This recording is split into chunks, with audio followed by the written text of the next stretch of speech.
Agora eu vou falar sobre a origem do constitucionalismo junto com o constitucional comparado.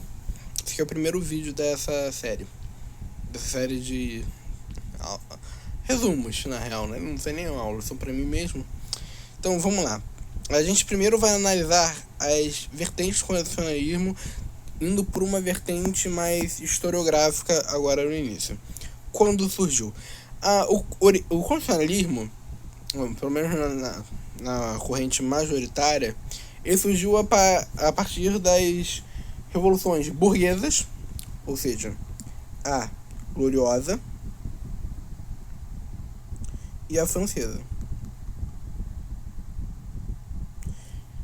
Antes da francesa veio a americana também. E o que foram essas constituições?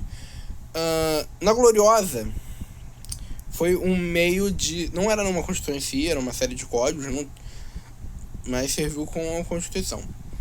Normas bases para a forma do governo agir, para a forma das leis, governo, estrutura social, tudo, menos na forma, tudo seguiu ideias de uma constituição. A gloriosa surgiu para limitar o poder do rei.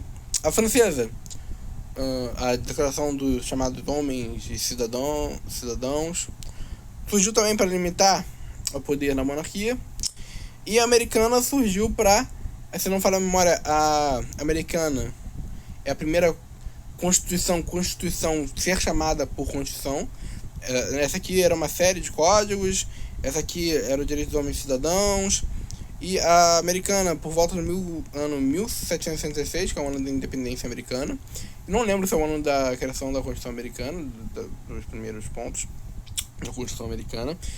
Mas ela foi a base, a primeira Constituição a surgir, pelo menos no modelo, se não me engano, modelo constitucional, com esse nome de Constituição. Se não me engano, foi a primeira. E nosso Brasil, nosso país, ele adotou muitas... O nosso país é um país da tradição romano-germânica. Então ele tendeu mais a pegar as leis, o formato de leis, pelo menos, da França,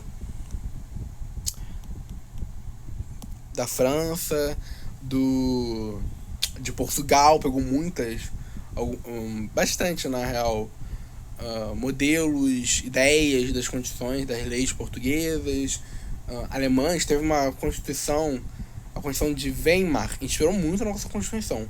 Vargas pegou muita coisa da polaca, se inspirou na Polônia, para pegar ideias para colocar na nossa Constituição. Se inspirou muito na França, se inspirou muito na de Weimar, se não me engano. E nossa Constituição é formada por essas diversas coisas. Mas, antes desse constitucionalismo mais Idade Moderna, existia já traços de constitucionalismo antes do ano 1600. Existia traço de federalismo na Federação Ática, lá na Grécia. Essa Federação Ática seria uma federação formada por, se não me engano, acho que foi Teseu, por um herói grego, o Teseu. E nessa federação já tinha umas normas que serviam como base para o resto das leis, para o governo, etc. E não era uma constituição por si só, mas tinha traços constitucionais. E isso nos leva a adotar que traços constitucionais já existiam antes da Idade Moderna. E uma coisa que eu acho bom destacar é que, apesar da mitologia envolvida na Federação Ática, tem traços, tem evidências que ela realmente existiu.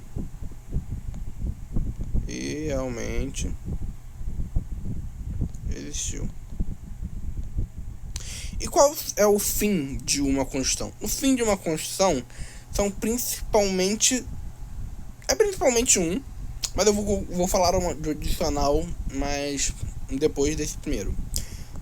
O principal fim é dar legitimidade ao governo no momento. Legitimidade. Por quê? Porque quando você tem uma norma maior, tem uma lei maior, como é chamada a Constituição aqui no Brasil, a lei maior, como você tem uma Constituição, um parâmetro básico para se basear nas suas leis, suas decisões políticas, etc., é mais fácil justificar o que você faz para o povo. O povo, por exemplo, o povo ficaria mais revoltado se, sei lá, você cobrasse imposto. Você... Não é cobrar imposto, porque todo mundo fica puto pagar imposto, imagino eu. Não gosta de dar o dinheiro pro governo. Mas tem seus motivos para o imposto existir. Mas ninguém gosta. Ninguém gosta de dar dinheiro pros outros, mesmo sendo de governo de graça. Mas essa legitimidade existe. Por quê? Porque a Constituição diz o quê? Por exemplo, a Constituição diz que... eu tô inventando uma Constituição agora, tô inventando uma nova Constitucional, só para pegarem esse exemplo. Imagina uma situação na qual o país A tem um governante, o país B tem outro. No país B tem uma Constituição. Então tem essa lei maior. Caraca, eu confundi, desculpa. Não, tá certo, uma instituição. No país A, do nada, eles falam que as pessoas agora não podem sair pra rua com roupa de banho, que nem o Jânio Quadros. Não pode mais sair com roupa de banho. Pode roupa de banho pra praia. Que roupa de banho. Que Jânio Quadros era um homem da família, que não queria que mulheres fossem com roupas de banho pra praia. E a Constituição B tem criou essa mesma lei. Só que na Constituição, no país B, no país A não tem Constituição, não existe. No país B tem. No país B está previsto na Constituição essa ideia de que as pessoas não podem usar roupa de banho na praia. No país A, o presidente só tirou do cu, desculpa o palavreado, só tirou de um lugar isso e falou: qual você acha que vai ter mais discordância com essa nova norma? No país A, porque não tem nada, não tem nenhum embasamento, só foi uma decisão do nada que foi decidida e agora tem que ser executada. O povo irá ficar revoltado. Mas na Constituição B já não é a questão do o presidente proibir rinha de galo, mulheres, não necessariamente mulheres, não necessariamente homens, não necessariamente mulheres, mas que gostam de vender, não gostam necessariamente, mas que precisam por uma questão monetária, etc., de vender seu dinheiro e não pode mais usar roupa de banho na praia. Na Constituição B já está isso previsto na Constituição. Então vai ter menos revolta, porque o povo já sabia que aquilo poderia acontecer, já estava previsto nas normas, tem menos jeitos de poder ser questionada essa decisão e etc. E outra coisa que eu acho interessante a gente colocar é que não só a Constituição, mas leis no geral, etc., tribunais específicos, uma justiça específica, pode ser útil para atrair investimentos estrangeiros para o seu país. Por exemplo, eu não lembro agora, eu acho que era o Egito, quando ele era uma ditadura. Ele precisava atrair capital externo. Ele queria atrair capital externo. Só que como ele era uma ditadura, não tinha uma base jurídica o suficiente para empresas, poxa, eu vou investir meu dinheiro lá, não sabendo que se eu vou perder, se o Egito vai estatizar minha empresa daqui a 2 anos, daqui a 1 ano, que nem a Venezuela fez, que nem a China fez, se não me engano, que nem a Rússia fez. Eu vou colocar esse meu dinheiro lá, esse minha bufum falar, se eu não sei se eu vou reavê-lo? Não. Então o que o Egito, eu acho que era o Egito, fez. Ele criou um tribunal separado, uma justiça separada da ditadura, com normas próprias, tudo próprio, que entrava de vez em quando em combate com a ditadura, em embates com a ditadura, para defender as questões do direito empresarial, do direito do comércio. E esse tribunal é importante para justamente atrair esse capital. E eu estou dando esse exemplo de um tribunal empresarial, não é esse o nome, eu esqueci o nome, empresarial. Por que eu estou dando esse exemplo?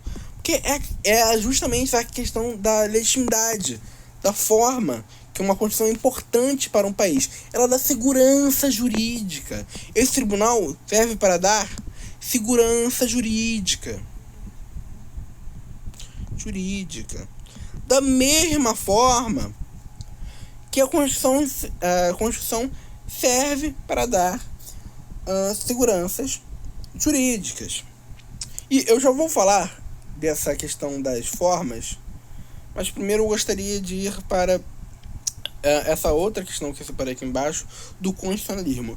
Existem algumas vertentes de constitucionalismo de acordo com o Thomas Lulley. Ele definiu o constitucionalismo e ele entendeu que existiam essas 4 definições que dava para se entender do porquê as constituições existem. A primeira, ele não criou, no caso, ele observou essas. A primeira seria uma reivindicação de uma Constituição escrita. As Constituições devem ser escritas, então a Constituição é um conjunto de normas escritas que servem para basear as normas, os direitos, basear uma sociedade em si. Isso aqui não funciona mais, porque a nossa sociedade, nosso mundo atual, tem várias constituições que não necessariamente estão escritas. Existe muito direito consuetudinário, existem diversas normas, por exemplo, em países da Common Law, como por exemplo da Inglaterra, que não está num código, não existe uma constituição. Existem diversos códigos, diversas normas que, ao se juntar, ao olhar por um todo, dá para considerar uma constituição, mas não está numa constituição escrita. A próxima coisa que eu vou falar, que também está equivocada, é que o constitucionalismo, essa questão da Constituição, seria a história de uma Constituição formaria um constitucionalismo. Isso aqui não funciona, porque, por exemplo, no Brasil tem a Constituição de 88. Porque não tem uma história de constitucionalismo para levar até ela. Ok, que nós adotamos, por exemplo, o direito marítimo, nós continuamos com algumas coisas da década de 1870, eu acho, 1875, ou era 1850, agora eu não lembro. Mas não continuamos com normas do direito marítimo. Mas tirando essas pequenas exceções, a Constituição, por exemplo, atual de 88, é muito diferente da Constituição imposta pelo Estado Novo de Vargas, a famosa polaca, em 47. Também é muito diferente da Constituição imposta pelos militares que deram golpe no Império em 89. São coisas diferentes. Então não dá pra colocar que o constitucionalismo é história com a Constituição. Porque o nosso constitucionalismo atual é muito diferente das histórias constitucionais do nosso país. Ok? Por isso que o autor considera... O autor e o professor que ensinou isso, não vou falar o nome, mas eu achei ele um ótimo professor, todos os meus parabéns pra ele. Eu acho que ele me fez entender bem. Eu devo estar cometendo alguns erros aqui ou ali nessa aula, porque eu sou um aluno, eu posso não ter entendido completamente, mas eu achei ele um ótimo professor, mesmo. Eu só não gostei muito do microfone, mas o resto eu achei maravilhoso. A outra é a outra coisa que também é equivocada, seria que a Constituição seria definida pela função, o constitucionalismo seria exercido pela função ou posição da Constituição na sociedade. Só que isso também é errado, tá errado. Por quê? Porque em diversos países a Constituição exerce diversos papéis. Tem países que, nossa, eles observam estritamente a letra da lei da Constituição. Tem outros, não é uma crítica, não tô sendo político, mas, por exemplo, de uns anos pra cá, pelo menos as pessoas dizem que o STF vem mudando, interpretando a Constituição de uma forma a mudar seu sentido original. Que sim, esse papel do STF, ele é o que interpreta a Constituição. Eu vou sair do Brasil porque eu acho que pode dar merda. Mas, por exemplo, China tem a Constituição lá. Ela respeita 100% a própria Constituição? Não sei. Mas estou deixando esse questionamento aqui. Venezuela tem Constituição? Respeita 100% a Constituição? Não sei, vou deixar esse questionamento aqui. Coreia do Norte, vou fazer a mesma coisa. Nem sempre a função e a posição da Constituição na sociedade é a mesma em todos os países. Na americana, por exemplo, é uma coisa muito estrita. Eles levam a Constituição ao pé da letra. Eles respeitam muito a Constituição. Tem os países que ela não é vista dessa forma pela sociedade. E o movimento atual que nós estamos, que é esse quarto aqui, é que a Constituição e o constitucionalismo é um momento político, jurídico da limitação de poder do Estado. Isso também contrapõe o absolutismo. Eu ia escrever aqui absolutismo, mas não vou não. E é algo que vem desde a Revolução Francesa. Por exemplo, é o direito dos homens cidadãos, agora eu esqueci. Ele já punha uma série de limitações. A propriedade, o governo não pode só entrar na minha casa e pegar minhas coisas. O governo não pode chegar e me matar do nada. É uma série de limitações ao poder do Estado. É as famosas regras, normas negativas. A norma negativa, o nome, eu acho que é. Que são aquelas normas que servem para proteger o indivíduo.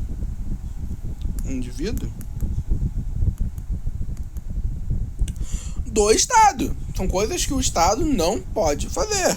Ele, por exemplo, ele não pode chegar e abrir minha porta, um policial não pode chegar e invadir minha casa, porque eu tenho direito à propriedade, tenho direito à privacidade. E são normas constitucionais, coisas que o Estado não pode fazer.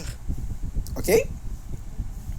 Tudo bem. Agora eu vou voltar para lá para falar quais as formas constitucionais.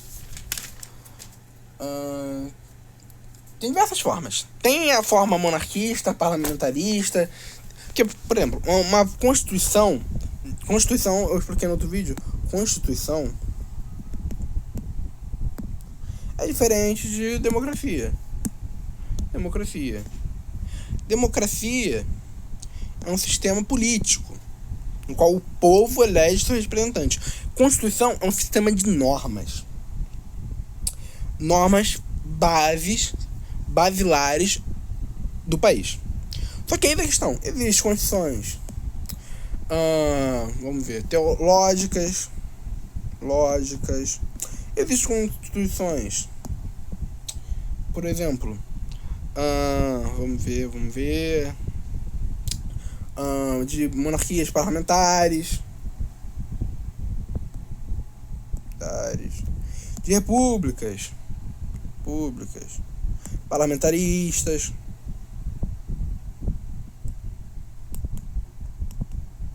e diversos outros tipos de governo. As formas de constituição não são limitadas, não pense assim, porque elas têm diversas formas que podem aparecer, podem se manifestar, podem ser respeitadas ou não, etc.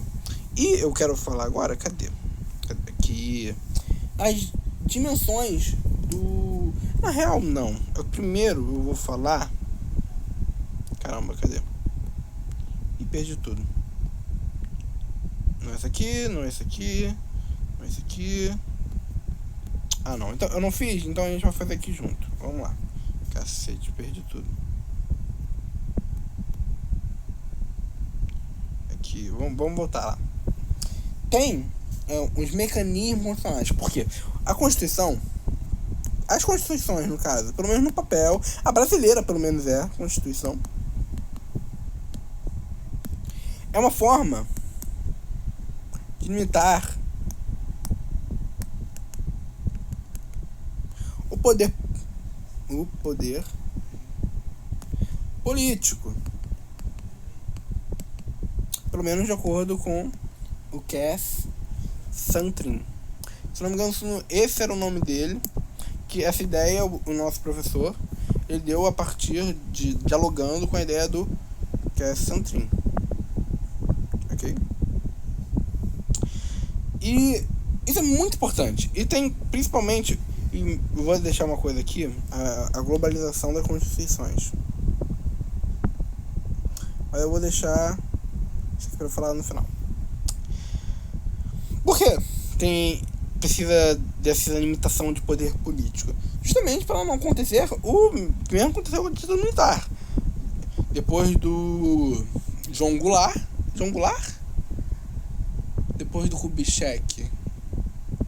Se não me engano. Não. Caraca, não, depois do Kubitschek veio o outro, veio o vice dele, se não me engano. E o vice dele que assumiu no lugar. E ele que teve que sair do país por um tempo. Caramba. Não era o João Goulart. Era alguma coisa com J. Eu não tô lembrando agora, não vou ficar nisso também. Mas tem 4 formas de limitar o poder político, de acordo com esse autor. Tem a primeira forma, que são direitos fundamentais.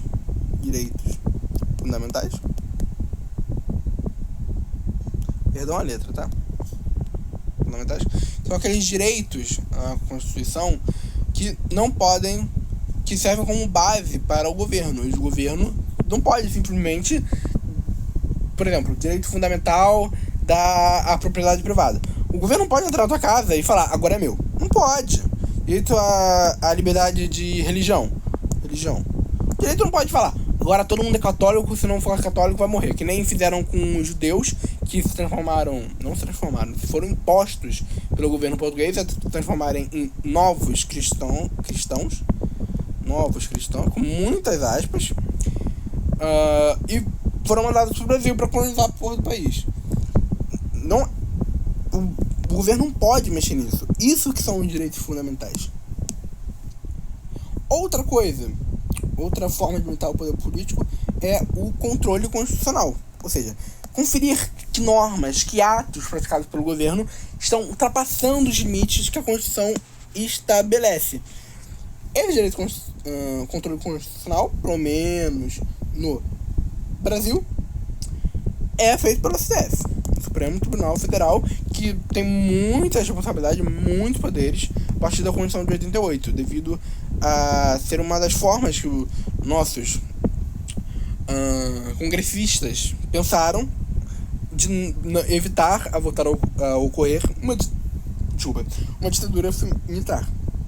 Outra coisa que serve para evitar é o federalismo que nós adotamos. O Brasil é a República Federalista do Brasil. É um modelo federalista. Ok? Cada estado tem sua própria autonomia dentro de certa medida. E outra coisa é a questão dos freios e contrapesos. Que isso é, os poderes, aqui no Brasil tem 3 poderes, mas tem sistemas que tem mais, eu vou vir a abordar isso. Mas o Brasil tem 3 poderes. Eles estão aqui para manter um ao outro sempre em xeque. Porque se um fizer, desculpa a palavra, mas se um fizer merda, o outro tá lá para corrigir a merda dele. E em alguns raros casos, eles concordam e precisam concordar para algo acontecer. Por exemplo, impeachment. Precisa da atuação dos 3 poderes, tanto do poder legislativo, quanto do poder judiciário, quanto do executivo, para poder ocorrer um impeachment. E voltando agora eu vou falar do que eu queria falar, da globalização, da constitucionalização. Isso eu li a partir do peraí que eu vou ver o nome dele no caderno. Mark Tushnet, não estou falando certo, provavelmente não estou falando certo, mas ele faz qual abordagem no artigo dele? Ele aborda a seguinte questão: a constitucionalização, ou seja, a constitucionalização está se tornando globalizada. Ele não fala que isso necessariamente vai ocorrer sempre, mas ele fala que ele percebe indícios disso. O que isso quer dizer? Países de tradições constitucionais diferentes, ou seja, common law,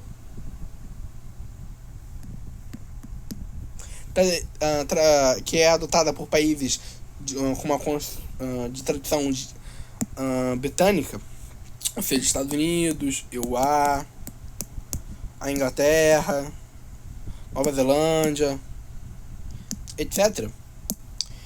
Eles têm uma certa perspectiva constitucional. E países de tradição romano-germânica,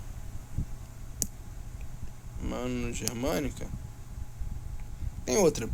Só que o que ele aborda no artigo dele é que justamente as linhas que separam essas duas tradições vêm se afinando devido à globalização e à necessidade de regras parecidas, similares. Por que regras parecidas, similares entre países tão diferentes, de tradições tão diferentes? Para poderem realizar comércio entre si, realizar negócio entre si. Porque imagina, eu sou um empresário, uma multinacional, sou uma grande empresa nacional do Brasil. Eu quero fazer negócios com o Chile. É uma condição diferente, eu tenho que me adentrar nas regras das leis empresariais deles, na construção deles, nas normas que eles têm, na jurisprudência talvez até. E é muito mais fácil fazer negócios com um país que você sabe, sei lá, se um processo pode resultar em sua falência, sua expulsão daquele país, ou pode resultar só numa multa. É muito mais fácil para isso acontecer. Você realizar negócios com países similares, não necessariamente iguais, mas com normas, constituição, com coisas similares. E é isso que a globalização da condição, no artigo do Tushnet, pelo que eu entendi, quer dizer. Isso vem sendo provocado não só pelos juízes, juízes que atuam em órgãos internacionais e comunicam-se nesses órgãos e falam sobre normas, sobre condições. Por exemplo, o país da América é foda, né? Do Brasil, acha nesse órgão internacional, por exemplo, no Tribunal Penal Internacional, ele acha muito legal uma ideia de uma norma que um outro magistrado neozelandês, eu não sei nem se é junto, desculpa, comentou com ele. E esse juiz brasileiro vai trazer essa ideia, vai trazer essa doutrina pro Brasil. E isso vai se propagando, essa é a ideia do Tushnet. Mas também tem a própria pressão, essa aqui é da Top Bottom, que ele fala, que essa aqui é Top Bottom Influence, eu acho. Que é dos juízes, desses magistrados de nível superiores, transmitem para o resto da sociedade. E a outra, que é a Bottom Up,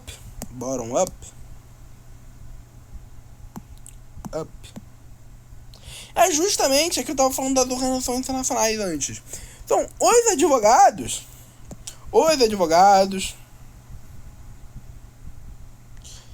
e as empresas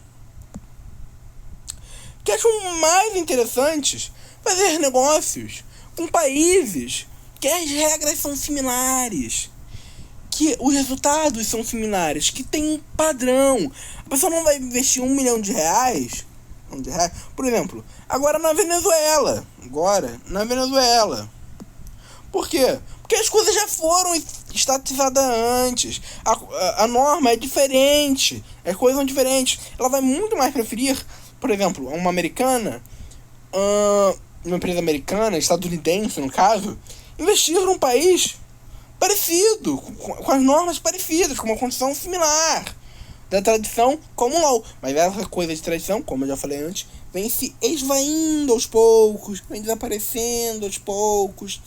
E pelo que eu entendi do texto, o autor não fala isso, não afirma isso, mas a tendência é essa globalização, essa maior semelhança entre as condições e as normas dos países ao redor do mundo. E além disso, eu também, o nosso professor, grande professor, falou muito bem dele, adorei ele. Só não acho que eu vou estar apto pra fazer as provas, porque pelo jeito a matéria vai se dificultando. Mas até aqui, ó. Adorei você. Isso aqui é um coração, tá? Não sei se dá pra ver. Cacete, por que não tenta? Considere isso aqui um coração, pode ser? O professor também estava abordando justamente a questão das dimensões regionais.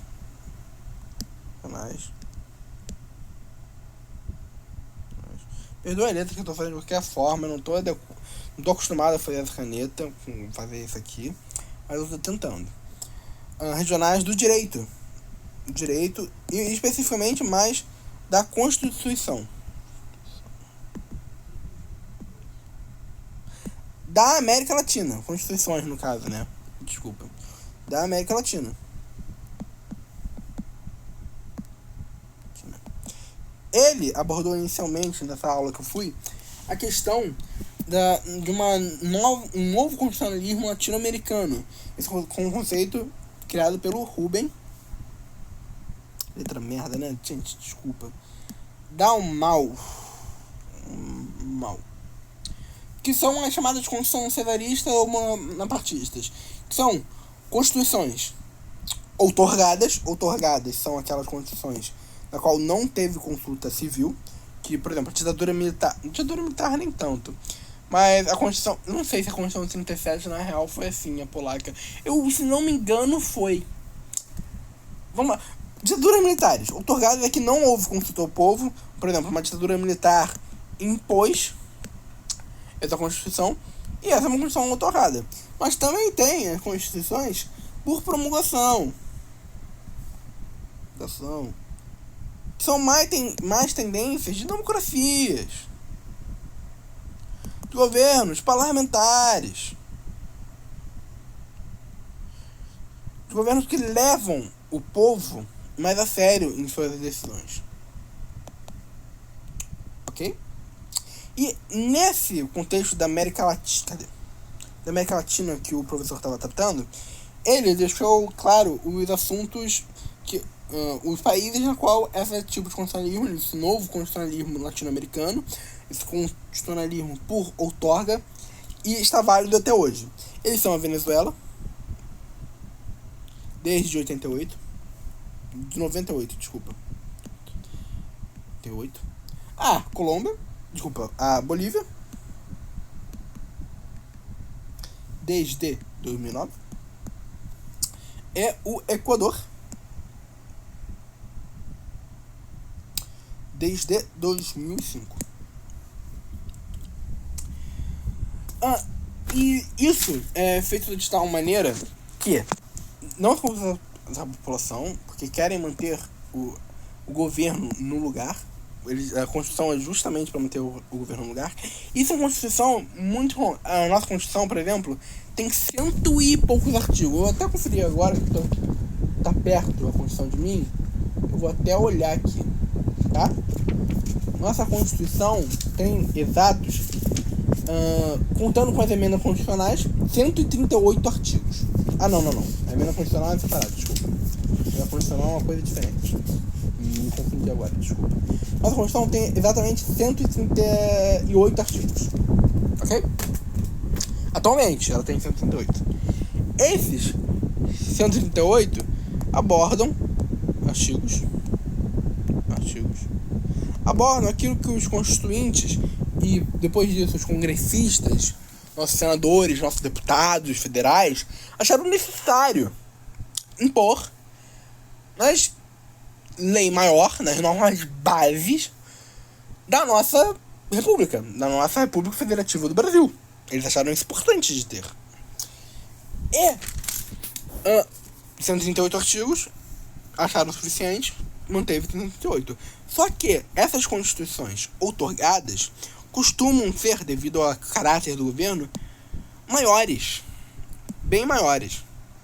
Costumam ter mais artigos porque eles têm que dar conta de conseguir sistematizar no direito de cada um desses países o que vai haver em cada caso. Eles têm que normatizar as diversas condutas que as pessoas podem trazer, podem cometer para existir uma estabilidade no país.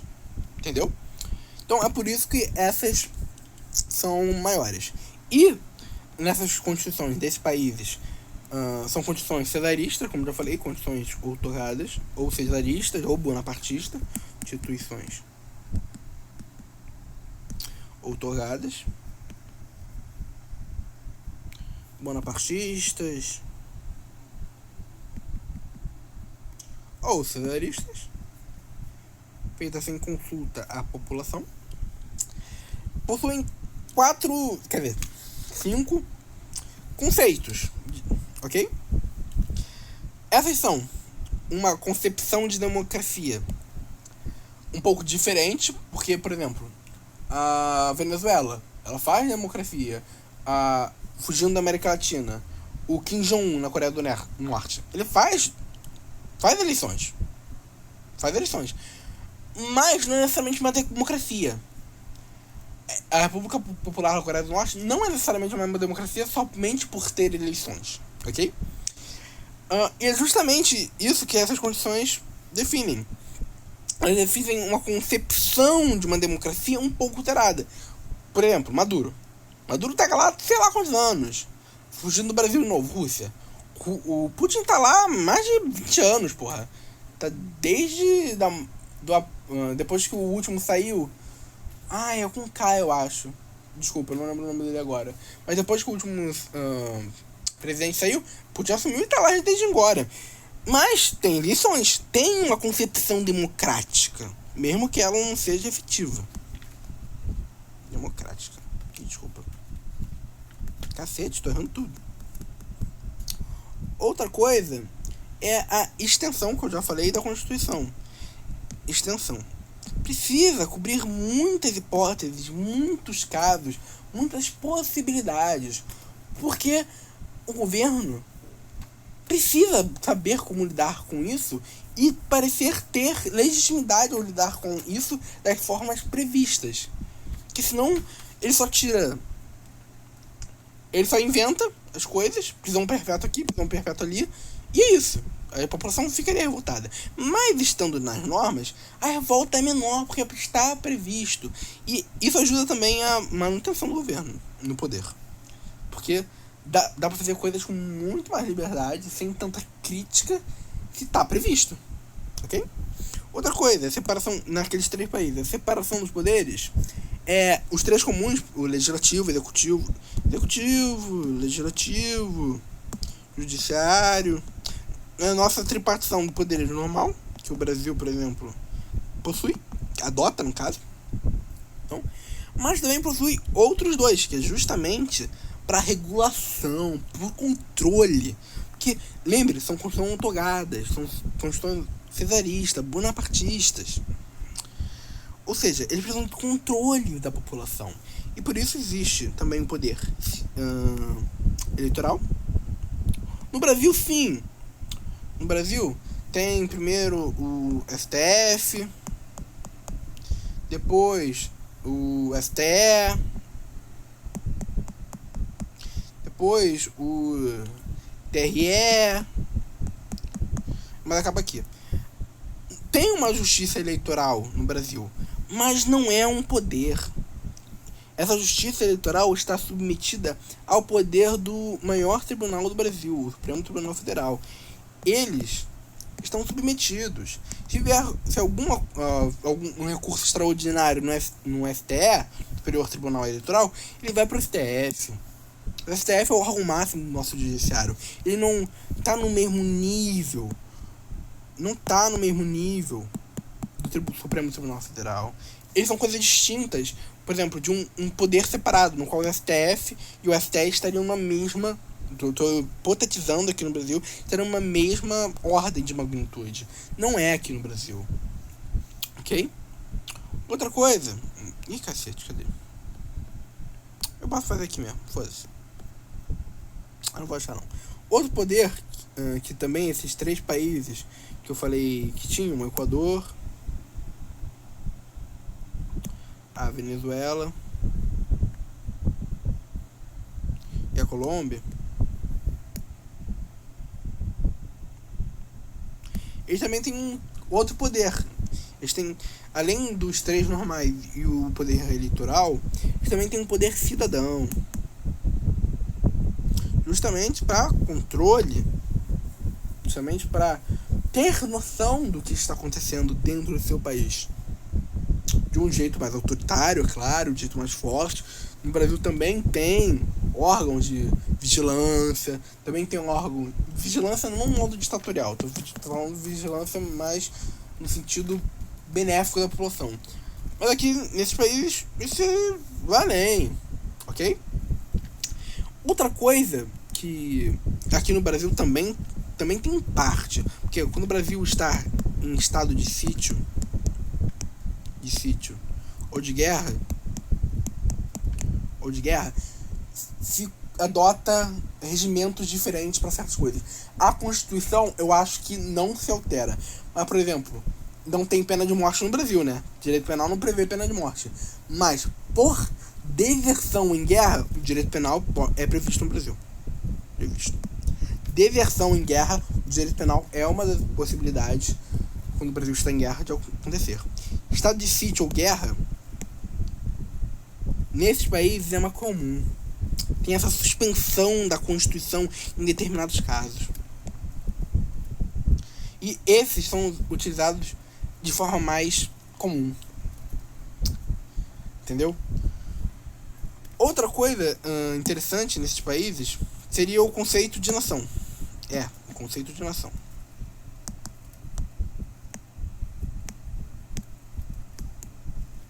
Porque o sistema político brasileiro, desde o... esqueci o nome. Ocorreu o tratado em 1500 e pouco. A criação do conceito de Estado-nação ocorreu em 1500 e pouquinho. 1500 e pouquinho. Tô esquecendo agora o ano. É um pouco mais, um pouco menos, não lembro. Mas surgiu o conceito de Estado-nação. O que é o Estado-nação? É um Estado, ou seja, um ente político que aborda uma ou mais nações, ok? O Estado-nação brasileiro é o quê? São os brasileiros. O nosso Estado é composto pela República Federativa do Brasil. Eu vou desenhar um mapa aqui muito merda, perdão. Esse aqui é o Brasil. O Estado-nação brasileiro ocupa tudo isso aqui. É a mesma coisa. Só que tem países, por exemplo... eu acho que dá pra citar a Espanha, né? Que tem... É Sevilha que tenta sempre se separar. Agora eu não lembro. País Basco, por exemplo. A Espanha. Um desenho bem merda, tá? Mas alguma coisa assim, porque Portugal tá aqui do ladinho. Portugal pequenininho. A Espanha tem um País Basco. Que é uma etnia, que é uma cultura. Não é nem etnia diferente, mas tem uma cultura diferente. Esse não é o melhor exemplo, porque eu não lembro se eles consideram ou não como uma nação diferente. Mas é isso que eu quero dizer. É um estado. Pensa num estado que tem uma cultura A, tem uma cultura B, tem uma cultura C. Mas essas culturas não são só a cultura do Nordeste, a cultura do Sul, etc. Não. São identidades nacionais. Eles se enxergam primeiramente como bascos, por exemplo, na Espanha, do que como espanhóis. Tanto que eles querem se separar da Espanha. É uma identidade nacional muito forte, ok? E esse seria o conceito de um Estado-nação. E, por exemplo, na Bolívia, se não me engano, era na Bolívia? Eu acho que era na Bolívia que ocorreu isso. Foi na Bolívia. Na Bolívia, na Constituição deles, tá a seguinte questão. Ele reconhece duas nações na Bolívia. Ele reconhece a nação nativa e a estrangeira. Não é esse nome estrangeira que ele usa, que ele utiliza, mas é o que dizer, os homens brancos, a estrangeira. Estrangeira, no caso, que não é nativa, não são indígenas que lá habitavam. A Bolívia, então, tem essas duas nações, são culturas diferentes, são ideias diferentes, mas que se submetem ao poder do mesmo Estado, Bolívia. Então, na Constituição, ele fala que reconhecem dentro do seu território nacional a existência de duas nações. Não esqueci o nome agora, mas é a nativa e a do homem branco, basicamente. E eu vou terminar por aqui porque já tá longo pra caramba, né? Desculpa. Até. Perdão.